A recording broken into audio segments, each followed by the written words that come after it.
of the overwhelming support of the LGU sa police and the social welfare of Davao City is really working You and addressing mentioned poverty. you mentioned about the overwhelming support of the LGU to PNP. Yes, Mr. Chair. Yes, Of Your course, Honor. it is a common knowledge as early as 1988, mayor Yes. na po ang ating dating Pangulo, former President Rodrigo Roa Duterte. Yes, Your Would you Honor. agree with me if I would say na kaya po peaceful at livable ang Davao is because of the leadership of the former President? Yes, Your Honor. You agree? Yes, I agree.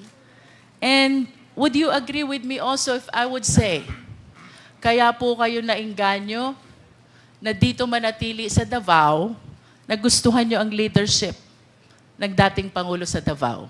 No, Your Honor. So what is the reason?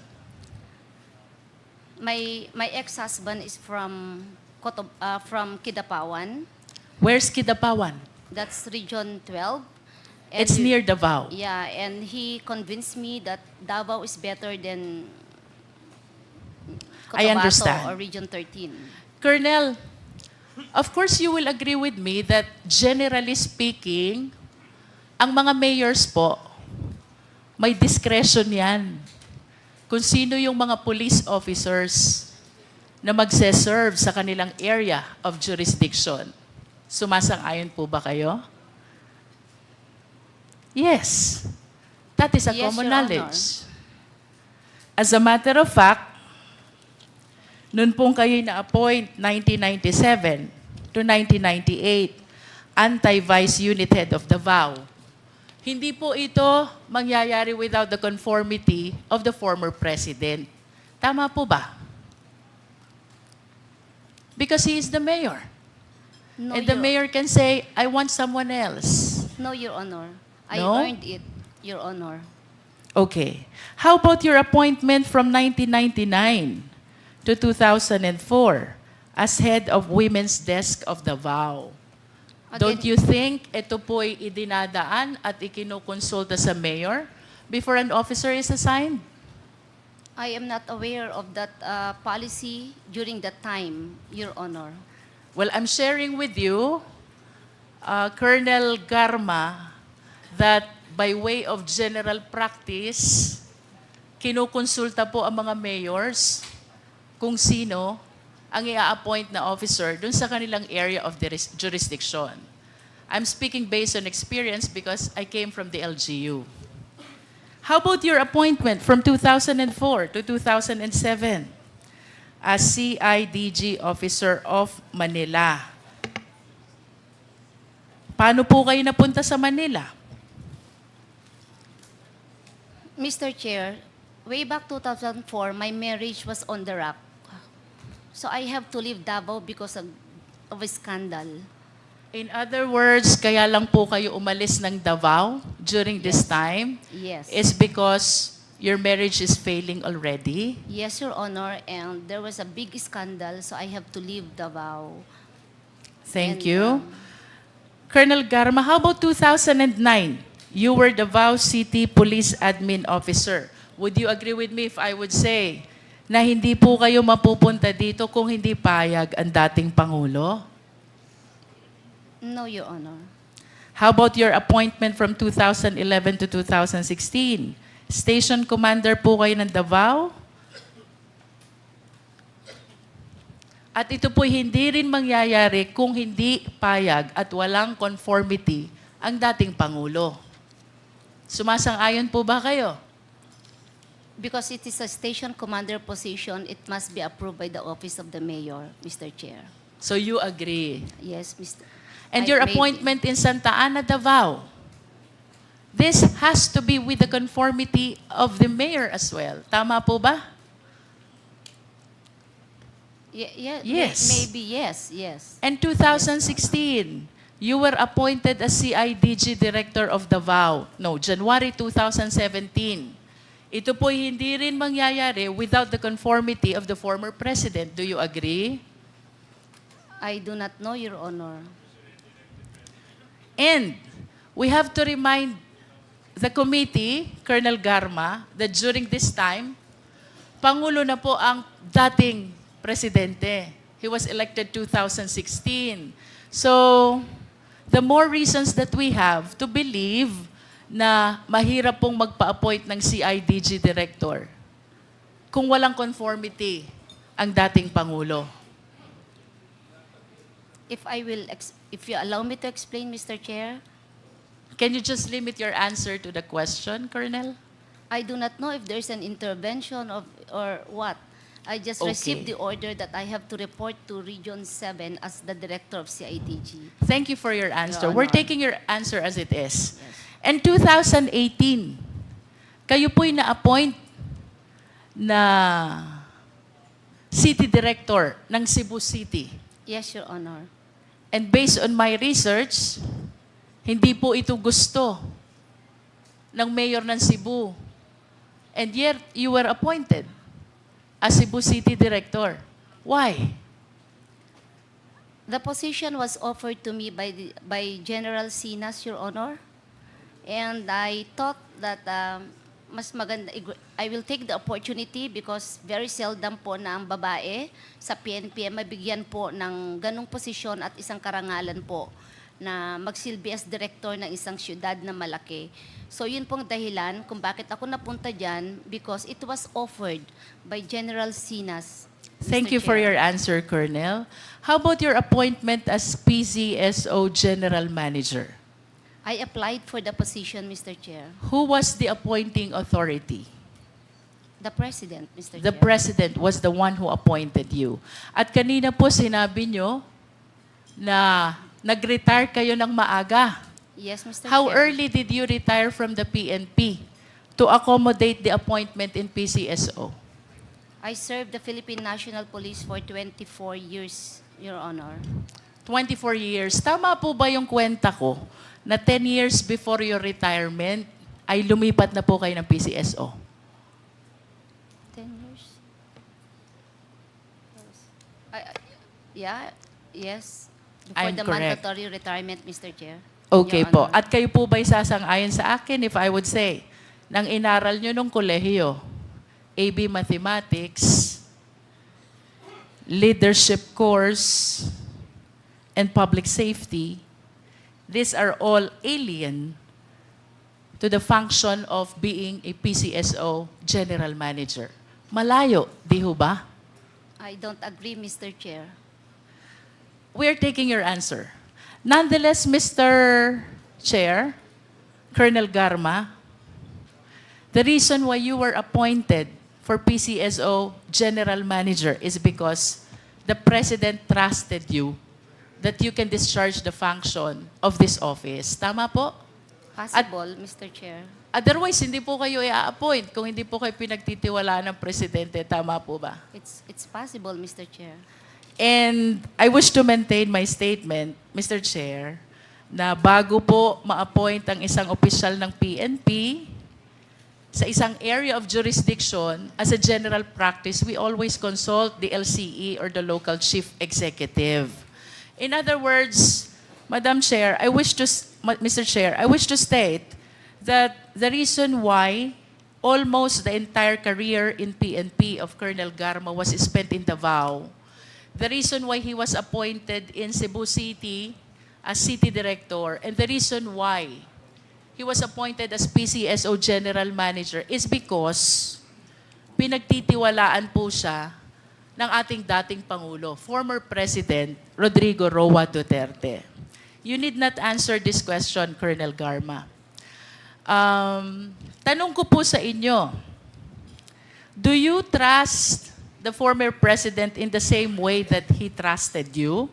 Pinagtitiwalaan nyo din po ba siya kung paano niya kayo pinagtitiwalaan? Mr. Chair, can you, in what aspect, Mr. Chair? If I want that to be clarified. Siguro, it's a very let vague us talk question. about your career in the PNP. Let us talk about your position as General Manager of PCSO. Kayo po'y pinagtiwalaan ng Pangulo, dahilan kung bakit kayo naging matagumpay sa inyong career sa PNP. Kasama na po yung appointment nyo as PCSO General Manager. Ang maliwanag po, Colonel, malaki ang tiwala sa inyo ng dating Pangulo. You need not answer that. Ang tanong ko po sa inyo, kayo po ba nagtitiwala din kay Pangulong Duterte?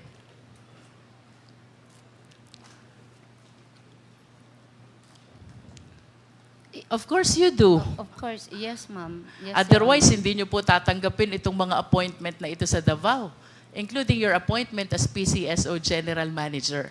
At yung pong tiwala, yun po'y ina-earn. Tama po ba? And I must say, ito po'y nag-umpisa sa inyong paghanga sa kung anong mayroon sa Davao. You admired his leadership. Reason why you believe in the ability, capability of the former president. Tama po ba, Colonel Garma? No, Mr. Chair. Why? You don't believe the president? I believe, but I don't admire. You don't Mr. admire. Chair. Okay. Let me correct my terminology. You believe the president because you have seen what he has done already in Davao. Because you said earlier, livable and peaceful city ang Davao. And it is because of the leadership of then Mayor, the former President Rodrigo Roa Duterte. Tama po? Yes, Mr. Part of that. Yes. And kasama po sa paniniwala nyo sa leadership, you also believe in his programs. Tama po ba? Part of that, Mr. Chair. Yes. In other words, kayo po'y naniniwala din sa ipinaglalaban niyang dapat supilin ang droga sa Pilipinas. Naniniwala po kayo. Yes, Mr. Chair. And naniniwala din po kayo na dapat mawala lahat ng mga drug lords at lahat ng mga sangkot dito sa dangerous drugs operation. May I ask what Naniniwala din po kayo na dapat mawala lahat ng mga drug lords. Hindi po yung term na mawala, Mr. Chair. I think justice should be served, but Yes, not mawala. justice should be served. Yes, Mr. And Chair. in conclusion, Colonel Garma, naniniwala po kayo sa war against drugs. I believe in the part ng program. Kasi po, if I can explain my answer, Mr. Chair, Wait, there's ilang parte ho ba mayroon ang program ng war against drugs? intense police operation and police community relation with intense police patrol, Mr. Chair. So which part do you believe and which part you do not believe? Community relations and intense police patrol. Because So you believe in both? Alin po yung sinasabi niyong naniniwala kayo sa isang parte? Aling parte ho ang hindi niyo pinapaniwalaan? I am more focused on police patrol, Mr. Chair. You believe in police patrol? Intensified police patrol using the quad operations concept, Mr. Chair. And the first part is, Community relations. you believe also in community relations? Yes, Mr. Chair. In other words, you believe in the entire package of the war against drugs. Tama po?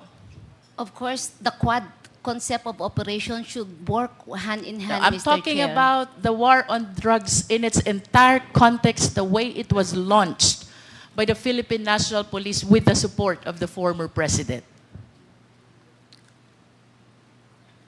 Naniniwala po ba kayo sa war on drugs? Yes, Mr. Chair. Yes, you do believe. Yes. And do you confirm, Colonel Garma, kanina po tinuro kayo ni Fortaleza, kaklase nyo daw siya. Yes, Mr. Chair. You belong to class 1997. Yes, Your Honor. How about Superintendent Padilla? Do you know him? I've met him once, Mr. Chair. You've met him once. Yes, Can you Mr. enlighten us? Saan nyo po ba nakilala si Superintendent Padilla? Your Honor, I met him when I passed by at CIDG 11 sometime in 2016. And can you tell us the reason why you passed by NCITG 11 in 2016? We are actually preparing for our thesis, and Your Honor, my subject is about the interagency what's this response or on illegal drugs. So I have to pass by there, and I would like to get some documents for my research. So it's And- about the thesis. Yes, The Mr. reason why you happen to see Yes, Mr. Chair. Superintendent Yes, Your Honor. Padilla. Yes, The Your reason why Honor. you were in CIDG 11 is because of thesis. Yes, Your Honor. But can you enlighten us, why was Superintendent Padilla there in the office? Was he part of the thesis? I do not know, Your Honor, why he was there. But you told us that you met him there. Ano pong dahilan nandun si Superintendent Padilla? Nung po dumaan ako, Your Honor, it is, nasanay po ako sa courtesy to pass by the office of the head. Who was the head during the time? It was Colonel Leonardo. So, can you again tell us what year is this and month if possible? I think it's just July of 2016. In I'm other not words, very you sure, Your confirm Honor. that one time in July of 2016, you happened to meet Superintendent Padilla and Colonel Leonardo. I You do not- confirm that? I Yun na do po not- yung sinabi nyo kanina. Yes. Nag-pass by kayo. Yes, Your Honor. You I passed confirm by. that? Yes. Yes. Kanina po you also admitted kaklase nyo si Fortaleza. Do you recall any incident na dinalaw nyo si Fortaleza sa Davao Penal Farm Colony? Yes, Your Honor. When was this? I think it was also July of 2016, Your Honor. July ulit. So yun pong pagkikita nyo kay Colonel Leonardo, it was because of your thesis. Yes, Your Honor. How about having called Fortaleza? No, Your Honor. Hindi nyo po tinawagan si Fortaleza. Never po. Okay. July 2016, na-meet nyo po si Superintendent Padilla at si Colonel Leonardo sa CIDG. And then July 2016, dinalaw nyo po ang kaklase nyo si Fortaleza. During that time, nakadetain siya sa Davao Penal Farm and Colony. Kasama nyo ang kaklase nyong si Grijaldo at ang dati nyong asawa si Colonel Villela. Yes, Your Honor. Tama po ba? Yes, Your Honor. Nasaan po kayo Mr. during Chair. this time? Pakiulit lang po yung sagot niya kanina na ang sabi niya, never na tinawagan niya si Jimmy Fortaleza. Never. Pakiulit nga po yung sagot niyo. Can you please mention again, articulate again your answer to my earlier question? May naaalala po ba kayong pagkakataon na tinawagan nyo 2 beses si Fortaleza? 3 pa nga yata eh. Wala po ako Mr. Chairman, naalalang... Mr. Chairman, before, Yes. just quick lang po, Mr. Chairman. Just to remind Colonel Garma, you're under oath. Yes, Mr. If Chair. we prove that indeed you're lying, we might cite you in contempt. Yes, Mr. Chair. Thank you, Mr. Chairman. I'm about to wind up, Mr. Chair. During this time, July 2016 and August 2016, nasan po ang assignment ninyo, Colonel Garma? I was undergoing schooling, so I don't have a unit or assignment, Your Honor. Wala pa po kayong unit assignment. Yes, wala po akong office, wala po. But considering that almost your entire career was spent in Davao, I think it is reasonable to believe na kahit papaano, alam nyo po yung mga nangyayari sa Davao. Somehow, yes. Yes or no? Hindi ho lahat, Mr. Chair. Your Some. Honor. Would you say yes? Your Honor, hindi kasi ako mahilig lumabas, magkipag-socials. Okay, let me be sometimes I'm not specific, even Colonel updated, Garma. Except kung trabaho ko po yun, Mr. Did Chair. you come across the killing of 3 Chinese nationals in Davao Penal Farm and Colony? Of course, nabalita po narinig namin, yes. Saan nyo po nabalita? Hindi ko na po ma-recall, but napag-uusapan Sino pong kausap nyo sa usapan na sinasabi nyo? kahit sinong pulis po. Kahit sinong Kasi pulis. it's a Can you big please name case. names? I Sino cannot- po yung mga pulis na nakakausap nyo tungkol sa 3 Chinese nationals na napatay?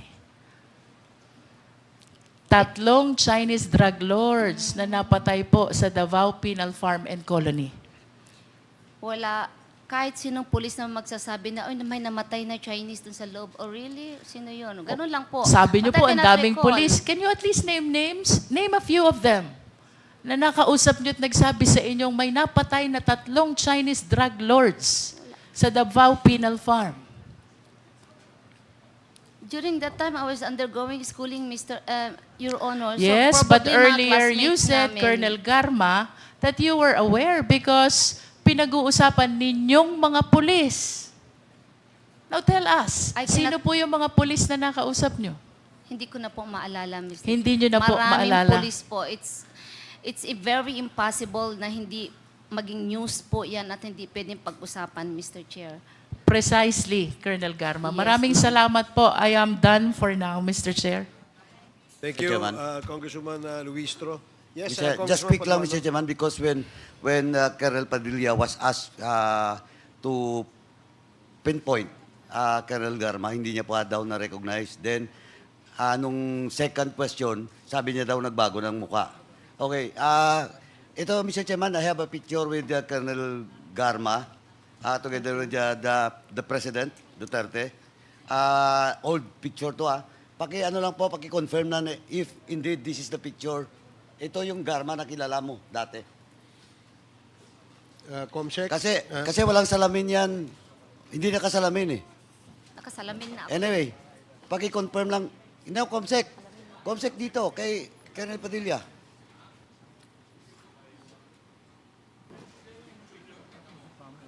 Colonel, do you confirm na yan yung Padilla, yan yung Garma na nakita mo noon? Yes, Your Honor, Mr. Chair. Thank you, Mr. Chairman. Just to confirm that indeed, nakita niya si Colonel Garma. Thank you, Mr. Chairman. Thank you, Congressman Paduano. So the next to interpolate is Congresswoman Pammy Zamora. You are recognized. Magandang araw, Mr. Chair. Ang aking mga tanong ay si sentro. Lalo pa nating mapalalim ang ating pagkilala kay Colonel Garma. Hello, Colonel Garma. Hi, how are you? Gusto kong balikan how Colonel Garma rose from the ranks. Actually, let's go back to nung nasa PNPA siya. Ma'am, sinabi mo kanina na sinabi mo kay Kong Jinky na kayo nung mga kaklase nyo, dumalaw kayo, dinalaw nyo si Jimmy Fortaleza. Tama ba? Yes, Your Honor. Alright. So, kino-confirm mo, una, nakaklase mo si Jimmy Fortaleza. Yes, Your Honor. Pangalawa, kino-confirm mo, nakaklase mo din yung iyong ex-husband na si Chief Inspector Roland Villela. Yes, Your Honor. At pangatlo, kino-confirm mo na naging kaklase mo rin si former Mandaluyong Police Chief Hector Grijaldo. Tama ba? Yes, Your Honor. All right. Sabi mo kay Congresswoman Luistro na napunta ka sa Davao sapagkat yung asawa mo ay taga Mindanao. Yes, Your Honor. I mean, that was your chosen destination because your husband was from there. Yes, Your All Honor. right. Naintindihan natin yon. Ngayon, pangalawa, kailan kayo ikakasal ni Roland Villela?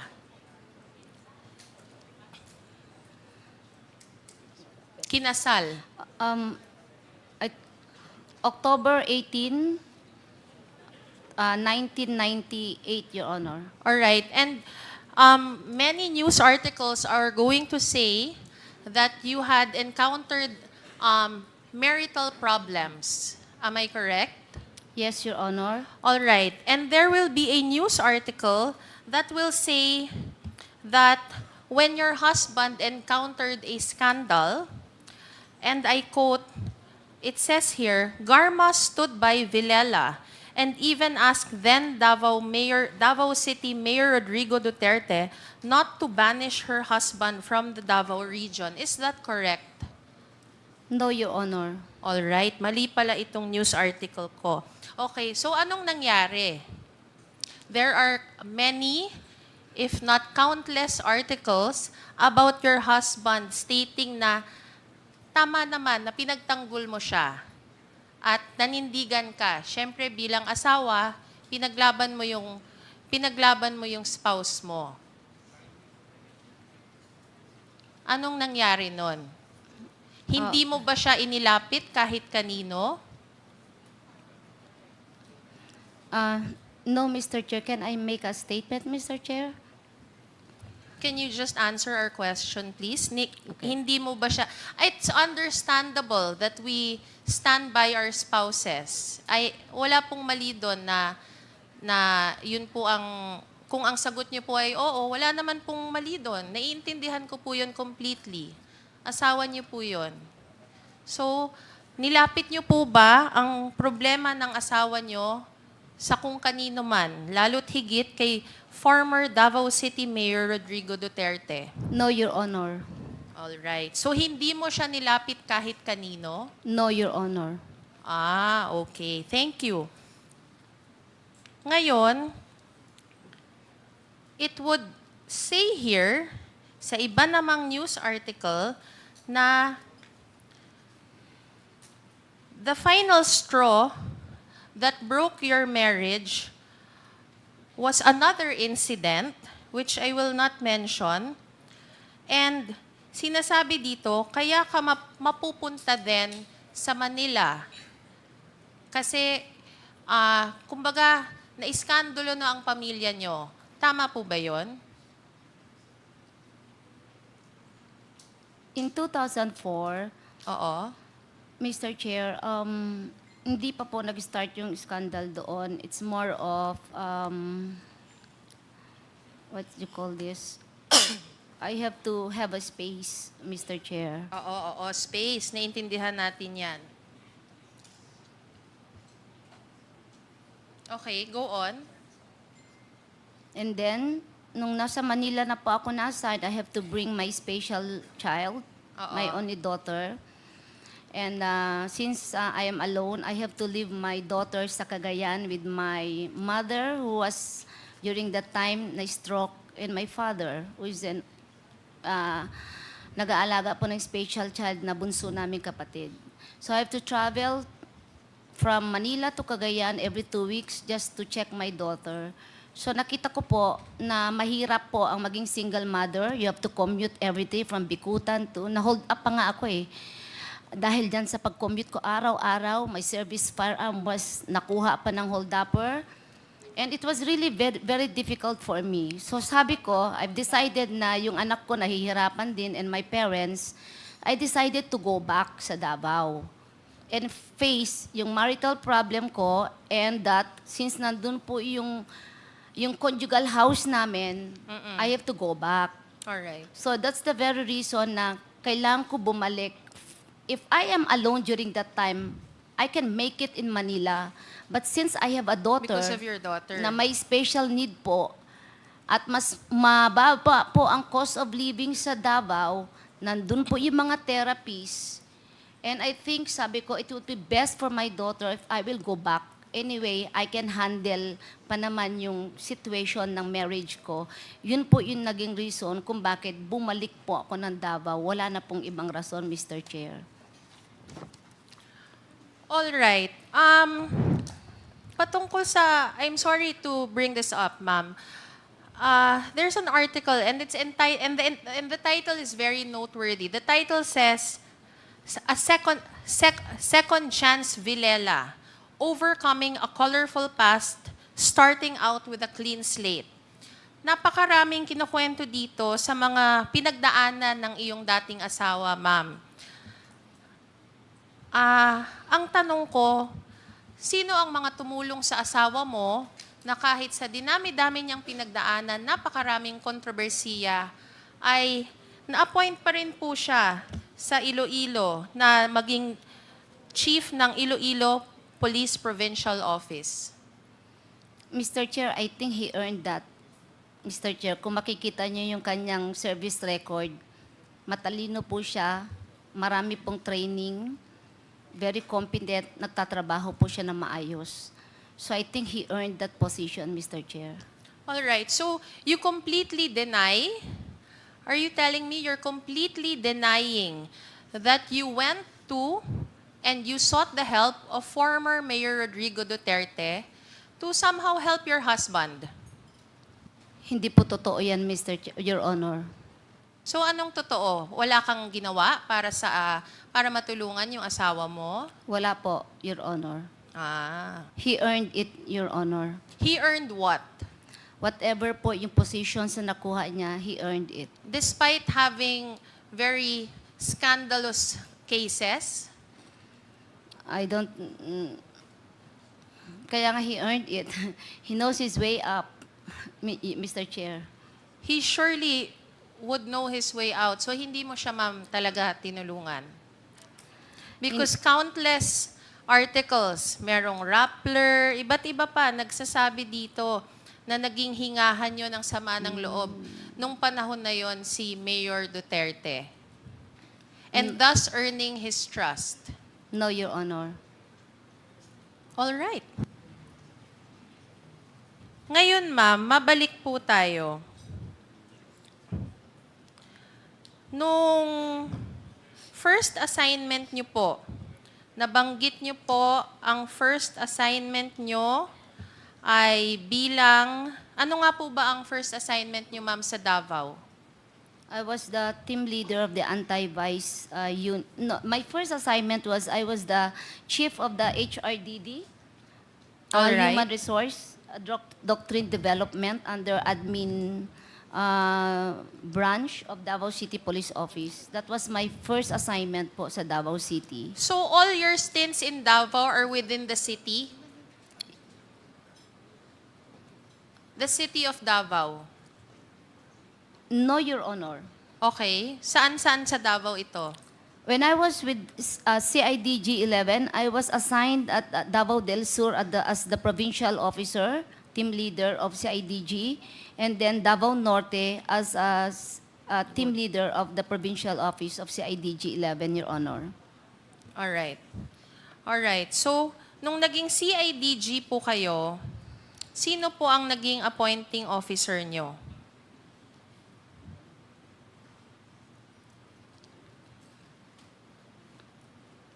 I cannot recall anymore, Your Honor, who issued the order. The order came from Camp Crame, Your Honor.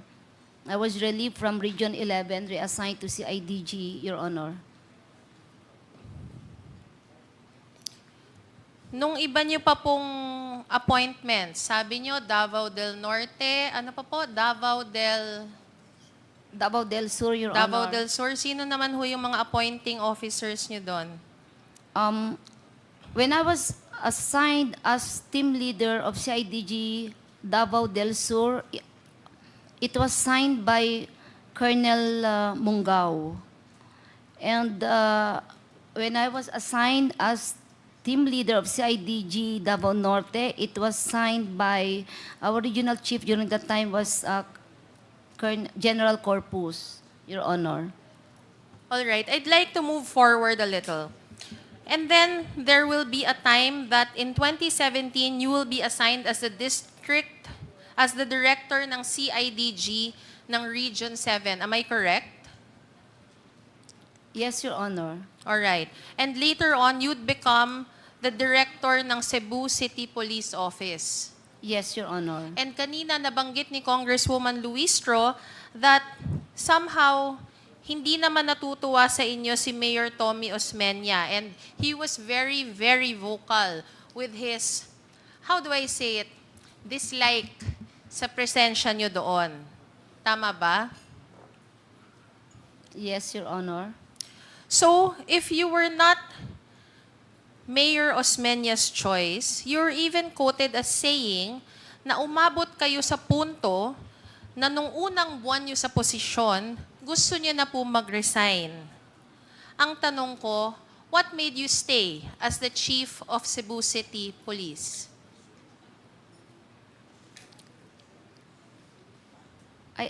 Mr. Chair, I don't quit when a position was given to me, even in my most difficult time. I'm So, sorry, ma'am. Sorry. Pakiulit. Your Honor, hindi po ako nagkikwit kung binigyan pa ako ng task na medyo na-challenge po ako. The position was offered to me by General Debold Sinas. I have high regards and respect to him. Yes. So when the position was offered, sabi ko, okay sir, OIC lang po ako, never po ako tinanggap as director. So until I retired, officer in charge lang po ako, Mr. Chair, Your Honor. Alam mo, ma'am, saludo ko sa inyo kasi kahit hindi maganda yung relasyon nyo kay Mayor Osmeña, nagstay kayo kasi napakahirap yon para sa ating mga kapulisan na hindi sila gusto nung kanilang local chief executive. Napakahirap po makipag-coordinate, magtrabaho nang hindi ka talaga gusto at nagpapa-interview pa yung mayor ng kanyang dislike sa inyo. Kaya napakahusay niyo po. Ang tanong ko, ma'am, nung panahon na po yun na nasa Cebu ka, sino-sino po ang mga sumusuporta sa mga programa niyo noon sa Cebu? It Total, was- the mayor wasn't cooperative with you. Yeah. Our regional director, who was General Debold Sinas. Si Debold Sinas. Si Debold Sinas yung naging SPD nung una, naging NCRPO. Yes, and there was, yes, Your Honor. Oo, tama. Yes, Your Honor. Naging PNP chief ba? Naging chief PNP rin, tama. Yes, Your Honor. And then, ma'am, ang tanong ko, there is another Rappler article about you. And the title, let's just base it on the title. The title says, Cebu City Police Chief Royina Garma, Mayors Hated, Duterte's Trusted. May I ask you, why would the article give such a bold title? Bakit po kaya kayo ang pinapangalan ng trusted ng ating Pangulong Duterte? I do not know, Your Honor. It's impossible that you don't know the answer to that question. Bihira po mabanggit na ang isang tao ay ganun-ganun na lang ang pagtitiwala at ganun na lang ang sinasabi sa mga news articles about you. Na the news articles specifically say na kung ano man ang galit sa inyo ng mayor ng Cebu City nung time na yon, gano'n na lang talaga ang tiwala sa inyo ng Pangulo. Kaya ka nagstay doon. Bakit po kaya, ma'am? Mr. Chair, I do not know why that writer wrote those articles, Mr. Chair. Ang dami palang mali na na-google ko, ano. Alright.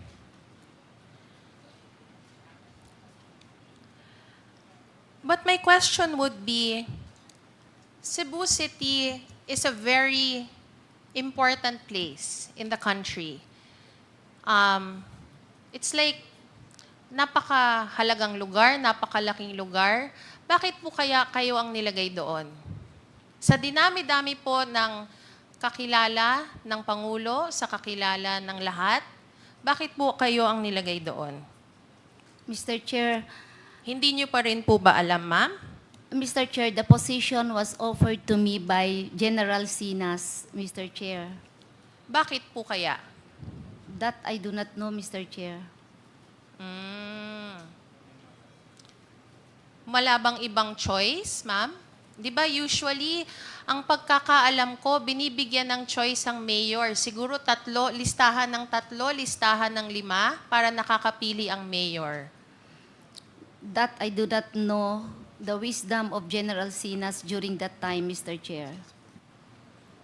Siguro based sa performance nyo, Colonel Goyina, napakagaling nyo para kayo ang ilagay na director ng Cebu City. Oo, kahit na ayaw sa inyo ng mayor, kayo pa rin at nagstay po kayo.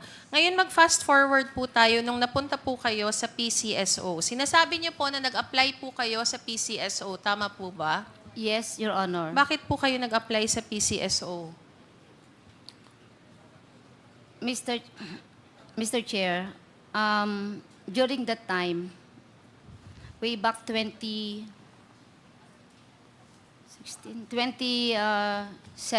po, prior to that, my daughter was diagnosed with dyslexia, bipolar po siya. Okay. And nagkaroon po ng problema sa school. I was the regional chief of CIDG 2017, that was August. Nagkaproblema po siya, I have to pull her out from school. All right. Na homeschool po siya, dinala ko po siya sa CIDG para maalagaan ko po siya. Kasi hindi ko siya pwedeng iwan sa father ko, he's old already. And my brother is a special child. It is too much for my father, who is 75 years old. So I have to bring my daughter with me sa CIDG. And doon po kami natutulog and everything na po sa dilapidated building po ng CIDG. Yes, oo. So I realized that which is better, my career or my daughter. So sabi ko, option ko yung daughter ko, sabi ko. So during that time, nag-iisip na po ako to leave the service and maybe find a less demanding job. Kasi very demanding po ang police work. All right, ma'am. Naiintindihan po kita. I mean, everyone has, naiintindihan natin yan na, you had to take care of your family. But of all agencies, bakit po Yeah. PCSO yung napili nyong applyan? Yeah, Napakarami naman pong ibang pwede nyong applyan na trabaho. Bakit po PCSO? And hindi po ba kayo, tulad ng sinabi ng iba, na nanghinayang dun sa tenure nyo? Yeah, actually, Mr. Chair, during that time, there are already news about the allegation of corruption sa PCSO. So nung babasa po ako ng article, sabi ko, tignan ko nga ang charter, inaral ko po ang charter ng PCSO. So nakita ko, dalawa lang ang primary work ng PCSO. That is lottery and charity. Sabi ko, kaya ko gawin ito. Second, the only law that I should master is anti-illegal gambling law. So sabi ko, kaya ko gawin ito. So naisip ko, kaysa papasok po ako sa ibang work that is law enforcement related, hindi ko naman maalagaan ng anak ko. Kailangan na naman po niya ng aking panahon. Wala po kaming Pasko, wala kaming New Year and everything. So sabi Alright. ko, I think I So, kayo can do this. nag-apply? Paano po kayo nag-apply sa PCSO? I submitted my letter. Paano po ba yon? Kasi I'm very curious. I'm sincerely curious how one applies. Do you give a letter? Do you give your, ano bang tawag doon? Personal data sheet? And where do you go? I submitted my application. Where? Kay, To whom? To now Senator Bongo. To Senator Bongo. Yes, Mr. Chair, Your Honor. I wrote a letter addressed to the President applying for the position. So personal niyo pong kakilala si Senator Bongo or lumapit lang po ba kayo? Lahat po ng pulis sa Davao kilala po si Senator So Bongo. kilala niyo po si Ako din naman po, kakilala Yes. ko si Senator Yes, Bongo. Mr. Chair. Wala pong pulis hindi nakakakilala sa kanya, lalo na po officers, Mr. Chair. All right. So, lumapit po kayo kay Senator Bongo at sinabi niyo, was he senator this time or he was still SAP? I think staff is still the staff of Oo. the President. Nung special assistant pa siya. All right. So, anong sabi sa ni Senator Bongo? Babasahin daw ni President. Babasahin ni President and obviously nabasa niya kasi ikaw ang napiling general manager. Tama po ba? Yes, Mr. Chair. Yes, Your Honor. And were there any specific orders nung naging general manager na po kayo ng PCSO? Yes. Were you on your own? How did that go? The instruction is tulungan ko lahat na mahihirap despite ko anong political color, kailangan pantay ang trato. And those instructions came from who? The President, Mr. Chair. So, did you have a meeting with the President? Yes, Mr. Chair. Kami sa PCSO with the board, we have a meeting. You have a Mr. meeting with Chair. the President. Because the PCSO is under direct supervision ba ng anong ahensya? We are under the office of the President. You are under the office of the President. All right, Mr. Chair. I Chair. believe I've established a lot of, from the various positions held by Colonel Garma, and I look forward to learning more during this hearing about the actual depth and intricacies of her relationships with the numerous resource persons who have mentioned her in the countless hearings. Thank you, Mr. Chair, and I yield to the next Mr. Chair. interpolator. Okay, Thank you. thank you, Congresswoman Pammy. Mr. Chair. Congressman Acop, Chair. Acop.